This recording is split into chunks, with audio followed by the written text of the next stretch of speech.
For me, making visual music involves both a foray into advanced digital technology and a test of my skills as a clarinetist.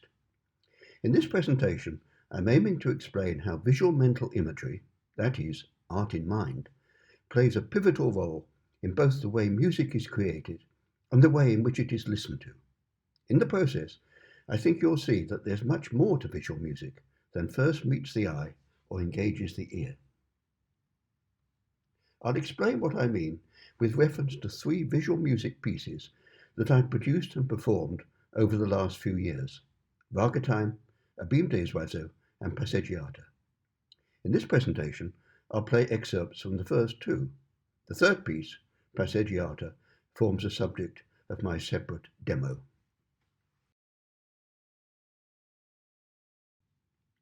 I'll start in the city of Fatehpur Sikri in North India. It's a ghost town now, but for a brief period in the 16th century, it was the city where Emperor Akbar, Akbar the Great, gathered together musicians from every corner of North India to give regular performances of Hindustani classical music at his court. So as to better understand the complexities of Indian raga, he underwent some training as a vocalist, enough to develop an in-depth appreciation of the skills of the 30 or so classical musicians he retained at his court. Soon after Akbar's move to the new city of Fatehpur Sikri in 1570, he was joined there by Mian Tansen, who quickly became the emperor's favourite musician, even though, at 57, he was well beyond the normal retiring age. One anecdote in particular illustrates the central role of music at Fatehpur Sikri. Akbar asked Tansen to sing Raga Deepak, the Raga of Light, with the result that all the lamps in the palace courtyard lit up spontaneously, and Tansen's body became dangerously hot. But as Tansen had known in advance what would happen, he'd taken the precaution of teaching his daughter to play one of his own compositions, Raga Mian Mahar, which by repute caused rain to pour down. And when she played, the heavens opened and Tansen was saved. We shouldn't take such a story literally, because as Ravi Shankar explains, ragas induce an enhanced state in the minds of listeners, rather than changes in the physical environment that surrounds them. Raga is a prime example of art in mind. The unbroken tradition of Hindustani classical music stretches back 2,000 years or more to when ragas were an integral part of Vedic ceremonies in Hindu temples. Then, as now, the universal, deeper meaning of raga performance was conveyed by the Sanskrit saying, Ranjehati iti raga, which means that which colours the mind is a raga. To an extent, I followed Akbar's example by immersing myself in Ranjehati iti raga, so as to gain some understanding of the art of raga performance, which differs radically from what we're used to as performers in the West. The result, Raga Time, is both an oral and visual interpretation of Bilaskani Todi, a raga reputedly performed by Tansen's son Bilaskani at his father's funeral to evoke a mood of delightful admiration. It follows the oldest of the Hindustani classical genre, known as Drupad, a genre that Tansen developed into the form as it's largely known today. It starts with an alap, which is a deep and meditative musical investigation into the rising and falling seven-note octave which characterizes Bilaskani Todi. When performed, the alap presents a powerful force of emotions such as sadness, yearning, and submission to a heightened state of awareness, where, as tradition dictates, the singer or instrumentalist sets the rasa, that's the emotion or sentiment of the piece, and at the same time assesses the mood of the audience. In Raga Time, I supplement this oral mode of expression with a visual mode, which reveals momentous events taking place in Akbar's court. I haven't needed to imagine these scenes in my mind's eye, because Akbar kept an atelier of artists at Fatehpur Sikri who recorded every moment of court life in a series of Indian miniatures that are now distributed in galleries throughout the world. And from this immense store or memory bank of information, I've chosen just a few images that, to my mind, reflect the music of Bilaskhani Todi and tell the story. I'll now perform the first part of Raga Time.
I recognise that those images in Raga Time served only to provide a cultural prompt in guiding your responses to Bilaskhani Todi. They didn't add significantly to the emotional impact of the music. But now I'll move on to my second example of visual music, where I've set my sights higher by making a determined effort to penetrate the mind of a composer so as to uncover the hidden imagery that lay behind his notation. The piece is called Abîme des Oiseaux, Abyss of the Birds. It throws some new light on the synesthetic world of Olivier Messiaen, a composer who during his lifetime revealed much about his sound world, but remained comparatively reticent about his world of colour. It was during a conversation with Claude Samuel in 1986 that Messiaen gave some first insight into the colours that moved with his music, when he explained how the shimmering stained glass of Chartres Cathedral had provided throughout his life a joyful experience, a place where he could fully indulge the sensory impact of his synesthetic world. For me, this was the key that enabled me to locate the imagery that lay behind the composer's notation for Abîme des Oiseaux, a piece for solo clarinet that became eventually a central movement within Messiaen's Quartet for the End of Time. All of my imagery for Abîme des Oiseaux was based on a single rose window at Chartres Cathedral. By incorporating in my interpretation celestial colours, abstract shapes, and religious references, all gleaned from my rose window source, I was aiming to second-guess the visual mental images that could have occupied Messiaen's own mind when composing the piece. I'll perform part of it now. After a very slow and sad start, it becomes lively and capricious.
was only after completing my visual interpretation that I came across Messiaen's preface to Couleurs de la Cité Céleste, a piece written in 1964, over 20 years after the Quartet for the End of Time. At this later date, Messiaen overtly declared that its form was dependent on colour, like the rose window of a cathedral with its flamboyant and invisible colours, a description which, as it happened, aptly described my visual interpretation of a beam des oiseaux. This explicit reference to the rose window's flamboyant and invisible colours appeared to endorse my own choice of imagery. But how had this happened? Why had I chosen just this one specific rose window as my source of visual inspiration, when in fact I had any number of other sources to choose from? I can see now that it was Messiaen's synesthetic skills that made my choice inevitable. It was his ability to accurately transmute a wide range of celestial colours into audible sound combinations that enabled me to hear the colours that moved with his music, and thereby see what was in his mind's eye. It wasn't so much that I'd found the right images for a beam des oiseaux, but more that Messiaen had communicated them to me. Does this explanation sound too fanciful, I wonder? Not, I think, when we begin to uncover some of the mystery that surrounds the way our brains conjure up visual imagery as an endless source of fantasy. When we're listening to music, for instance, many of us allow our minds to wander as we experience visual imagery relating to past events or picturing ourselves in the future. It can be argued that such experience has some therapeutic value by making us feel either more energetic or calmer. Stephen Koslin, in his book Ghosts in the Mind's Machine, describes mental images as private creations. Although mental imagery and perception, that is, that which we see with our eyes, operate in similar ways, they are far from being identical. With mental imagery, we can think about and transform what our mind's eye has told us. This is the key feature of mental events, the ease by which they can create scenes that never really existed, or, as Koslin comments, transform the commonplace into the extraordinary. Another striking fact about mental images is that we don't have them all the time. It can be assumed, then, that images must be stored in our long-term memories in some way that allows us to call on them when we want them. In this regard, mental imagery is quite different from vision, which operates whenever our eyes are open and brings us a continuous stream of images whether or not we choose to concentrate on them. This voluntary quality of mental images and our capacity to get rid of them when we don't want to look at them explains those fleeting periods of mind wandering that most of us experience when attending a concert. We can decide to indulge in them or switch them off. Such unstable images formed in the mind's eye, literally art in mind, can be described as quasi-pictorial ghosts. They can't easily be compared to the form pictures take in the real world, photographs, paintings, or slides. There must be something more diffuse than paper, canvas, or projected beams of light that enables visual mental imagery to take shape. Koslin has put forward the idea of a visual buffer in the brain which reveals at its centre an image that is fully resolved, in focus in fact, but with decreasing resolution towards the periphery. This means, for instance, that my pictorial representations of Akbar's court are far too evenly resolved. It's appropriate that I've shown them as circles rather than rectangles, but to accord with Koslin's theory, each image should fade away at the edges to the extent that the defined geometry of the circle becomes diffuse. As a neuroscientist, as well as a psychologist, Koslin was not only concerned in shape and diffusion, but also in what he perceived as three types of process that operate on images in the visual buffer. The generation process acts on information about the appearance of objects and their spatial structure to create an image in the buffer. We become conscious of this pattern of activity taking place, and through a process of inspection, we can then recognize the shape, spatial configurations, and other characteristics of imagined objects. And finally, through transformation processes that rotate, scale in size, and translate the pattern of cells in the buffer, we're able to examine visual mental images from all points of view.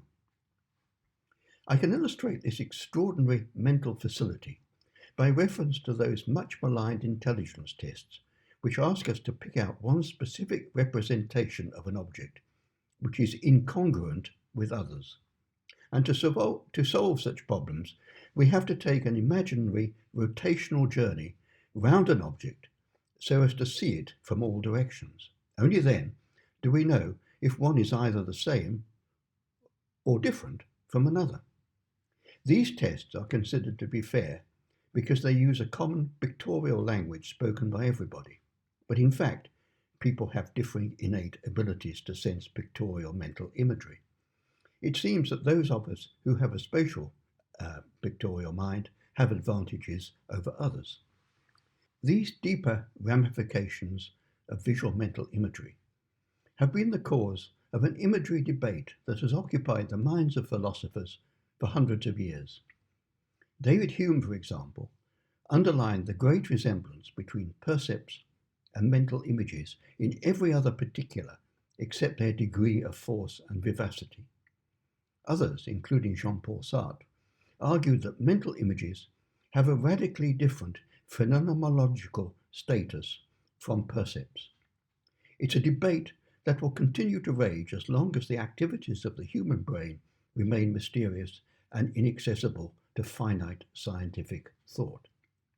For me, it raises the question, can I or should I try to manipulate or control listeners' visual mental responses when I create a piece of visual music? Responses that might differ radically from my own very personal take on the music. I always answer yes to this question, with the proviso, as long as the visual music I produce adds to listeners' experience of music by informing on its context and arousing emotions that might otherwise lie dormant. To further describe the challenges and delights of making visual music, I'll turn now to my most recent piece, a visual interpretation of Luciano Berio's Sequenza 9A for solo clarinet. The composer wrote the piece in 1980, midway through his lifelong exploration into the idiomatic potential of instrumental sound. I've used visual patterns to manipulate deep dream images that are given free rein in providing a visual interpretation of Berio's moments of surprise, when he weaves fast and furious note patterns which collapse the piece at intervals into a radically disordered and chaotic state. I'm showing the results in my follow-up demo when I'll perform a substantial section of Passeggiata. Thank you for listening and watching.